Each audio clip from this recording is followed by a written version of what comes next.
బూతులు తిడుతూ బూటుకాలితో తన్నుతూ హైకోర్టు న్యాయవాది శివరామకృష్ణపై సిఐ రాజగోపాల్ నాయుడు దురుసు ప్రవర్తన. ఈయన తర్వాత ఎమ్మెల్యే గారి బాలకృష్ణ గారి పిఏ కన్సర్న్లో పనిచేస్తున్నారనే విమర్శలు ఉన్నాయట. వాడిని తన్ని పోలీస్ స్టేషన్లో వేయండి అంటూ హిందూపురంలో రెచ్చిపోయిన సిఐ అంట. మరోవైపు సోలార్ ప్రాజెక్టు రైతులకు షాక్ అంటూ మరో వార్తనిచ్చారు. దాంట్లో రైతులకి కౌలు పెంచడం, అట్లాగే పంట పొలాలను తీసుకోవటం, వీటి మీద కూడా విమర్శలు వస్తున్నాయి. మొన్న ప్రజాహితులు కూడా ఈ వార్త వచ్చింది. ఏమిటి హిందూపురంలో ఈ సిఐ గారి మీద ఈ విమర్శలు రావటాన్ని మీరు ఎట్లా చూస్తారు? మీరు ఆ ప్రాంతం వారే కదా రామ్నాథ్ గారు. హాస్పిటల్లో, ప్రైవేట్ హాస్పిటల్లో మహిళకు సిజేరియన్ ఆపరేషన్ చేస్తే ఆమె చనిపోయారు. దాంతో నిరసన తెలిపేందుకు అక్కడ బంధువులతో పాటు ఆయన వచ్చారు, న్యాయవాది వాళ్ళకి మద్దతుగా. వస్తే సిఐ గారు డైరెక్ట్ గా అక్కడికి వచ్చి కాలుతో అనడం కూడా వీడియోలో వచ్చాయి బయటికి. సోషల్ మీడియాలో మొత్తం తిరుగుతున్నాయి ఆ వీడియోలు కూడా. బూతులు తిరుగుతూ డైరెక్ట్ గా కాలుతో అన్నారు. ఇదంతా ఎందుకు వస్తుంది? ప్రపంచం మొత్తం, భారతదేశంలో అన్ని రాష్ట్రాలు ఫ్రెండ్లీ పోలీసులుగా ఉండాలి, మనము చట్టాన్ని చేతుల్లోకి తీసుకోకుండానే అన్ని నడపాలి అని ఒకవైపు దేశం మొత్తం అటువైపు వెళ్తుంటే, ఎందుకో కానీ ఏపీ మనం పూర్తిగా రివర్స్ లో వెళ్ళిపోతున్నామా అంటే, బహుశా ఇప్పుడు చంపేసి బూడిద కూడా లేకుండా చేసినప్పటికీ కూడా ఈ వ్యవస్థ, ఈ ప్రభుత్వం మొత్తం వెనుకేసుకొస్తూ ఉన్నప్పుడు మనం కాలుతోదంతే ఏమవుతుంది అని అనుకున్నారా? ఏ మాత్రం విచక్షణ ఉంటే పబ్లిక్ ప్లేస్ లో ఒక సిఐ డైరెక్ట్ గా కాలుతో తంతున్నారంటే, పోలీసులకి ఈ రాష్ట్రంలో, ఈ ప్రభుత్వంలో ఎంత స్వేచ్ఛ ఇచ్చారు? అది స్వేచ్ఛ అనాలా? మొత్తం పరిధి దాటి మీరు పనిచేయండి, మేము ఏమి కాదు, మేము చూసుకుంటామన్న ధైర్యం ఇచ్చారా? బాలకృష్ణ గారి పిఏతో బాగా సన్నిహితంగా ఉంటారు రాజగోపాల్ నాయుడు గారు, సిఐ గారు అని చెప్తున్నారు. అంటే ఏంటి, మనం పొలిటీషియన్లతో కలిసిపోయాం, బాలకృష్ణ గారితోనే మనకి సంబంధాలు ఉన్నప్పుడు ఇక మనం ఏం చేసినా ఎవరు ఏమి చేయలేరని అనుకుంటున్నారు. ఈ రాష్ట్రంలో అందరూ కాదు, కొంతమంది, చాలా మంది పాపం నిజాయితీగా ఉన్న పోలీసులు ఈ పరిస్థితులను చూసి ఆవేదన చెందుతూ ఉంటే ఒక 10-20% మంది పూర్తిగా రాజకీయ నాయకులతో కలిసిపోయి ఓ పలానా ఎమ్మెల్యే సార్ నేను మీకు బాగా పనికి వస్తాను సార్ అని అక్కడ పోస్టింగ్ ఇప్పించుకోవడం. మొత్తం ఎమ్మెల్యే మనం చూసాం కదా, మొన్న ఒక మహిళని కొడితే కొమ్మిడియన్ గారు మొత్తం వ్యవహారం మొత్తం ఎక్కడి వరకు వెళ్ళింది? ఎమ్మెల్యే గారి దగ్గరికి వెళ్ళింది. సిఐ గారు డైరెక్ట్ ప్రెస్ మీట్ పెట్టి ఎమ్మెల్యే గారు మాకు లెటర్ పంపించిన తర్వాత, ఎండోర్స్ చేసిన తర్వాత మేము కేసు పెట్టామని చెప్తున్నారు. ఈ చట్టంలో, ఈ దేశంలో ఎక్కడైనా ఉందా? ఎమ్మెల్యే చెప్పిన తర్వాత ఎమ్మెల్యే లెటర్ పంపిస్తారు కేసు పెట్టాలని పెట్టారు. దాన్ని బహిరంగంగా కూడా చెప్తూ ఉన్నారంటే పూర్తిగా విచక్షణ కోల్పోతున్నామా మనము? అంత పూర్తిగా రాజకీయ నాయకులు, పోలీసులు కలిసి పనిచేస్తూ ఉన్నారా?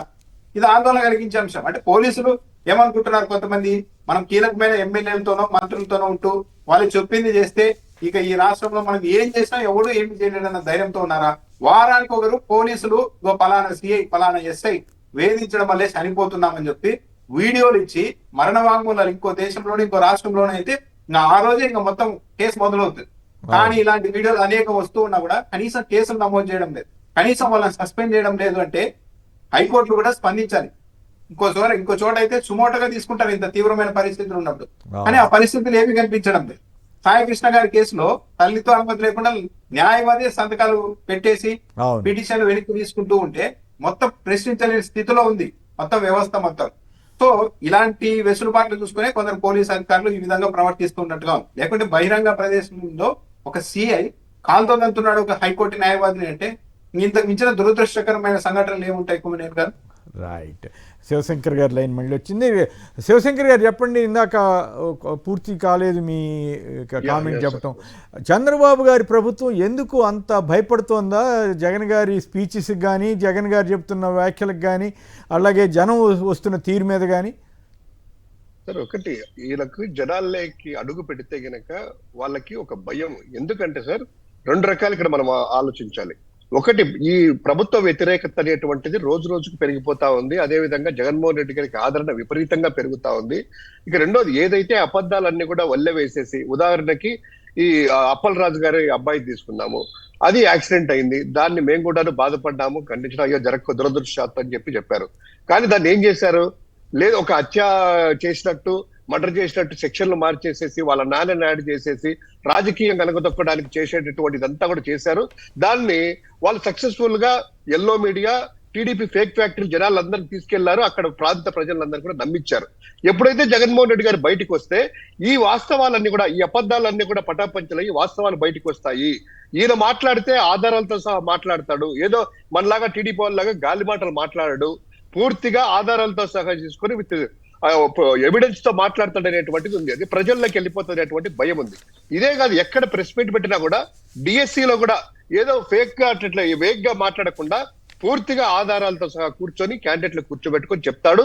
ప్రజల్లోకి వస్తే కనుక ప్రజలు నమ్ముతున్నారు జగన్మోహన్ రెడ్డి గారి మొదటి నుంచి, మనం చెప్పే అబద్ధాలన్నీ కూడా వెళ్ళిపోతాయి అనేటువంటిది ఈ రెండు.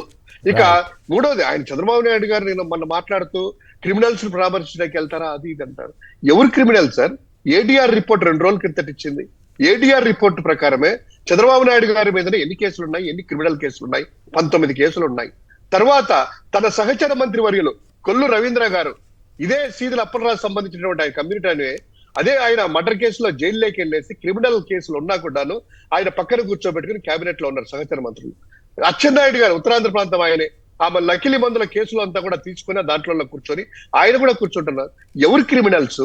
ఇక రెండవది, జగన్మోహన్ రెడ్డి గారు బయటికి ఈఎస్ఐ స్కామ్ అనుకుంటది.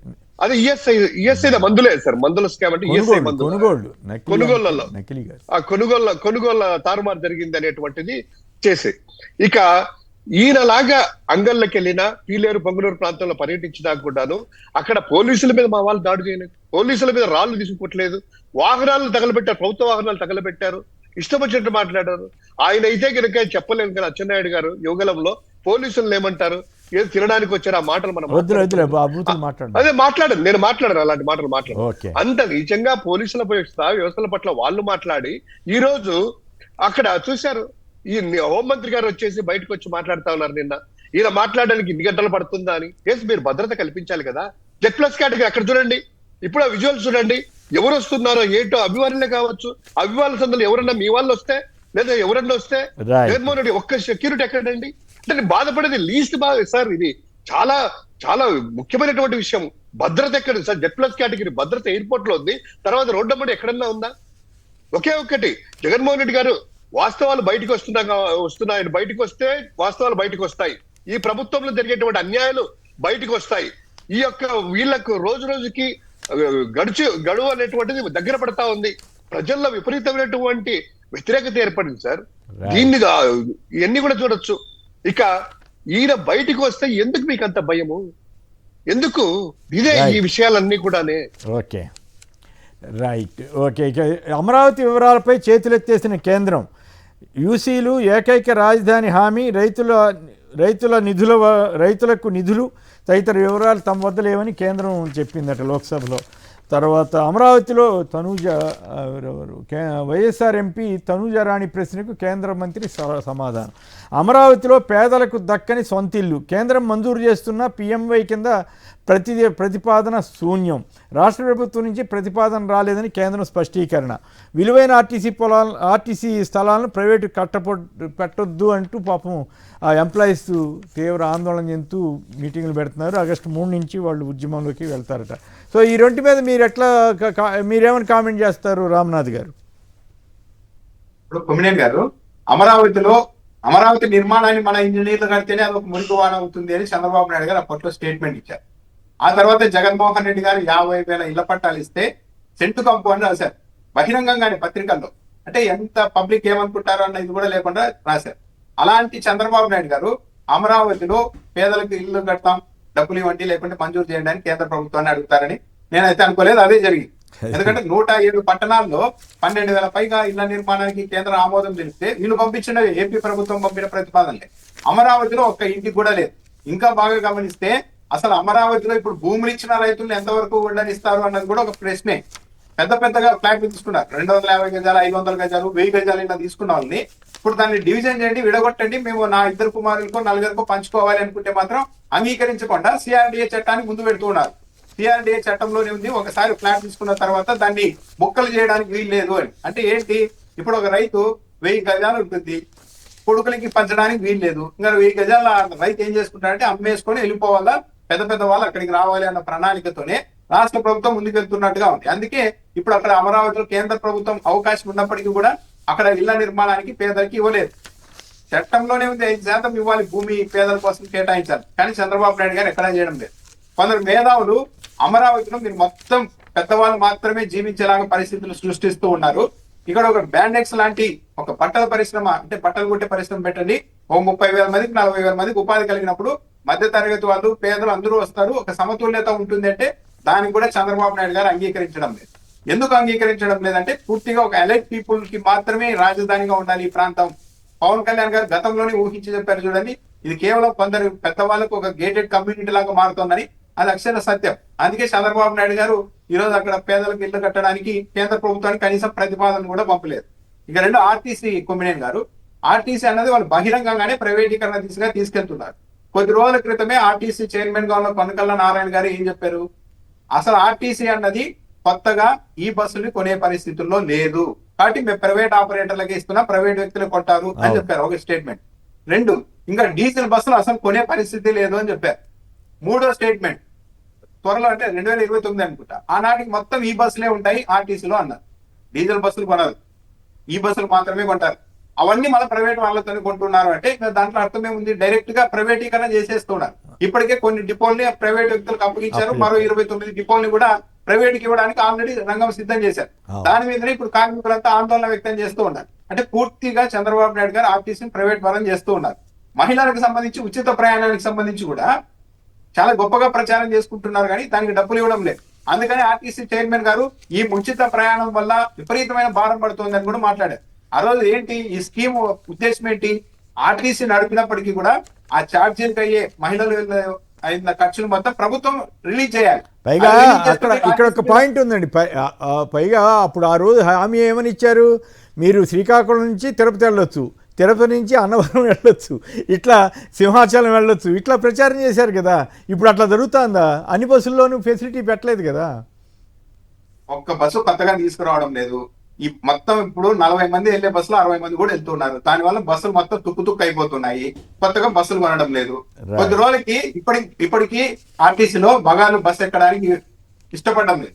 ఆటోలో ఏదైనా ఉంటే వెళ్ళిపోతున్నారు. అనివార్య పరిస్థితుల్లోనే ఆర్టీసీ ఎక్కుతున్నారు.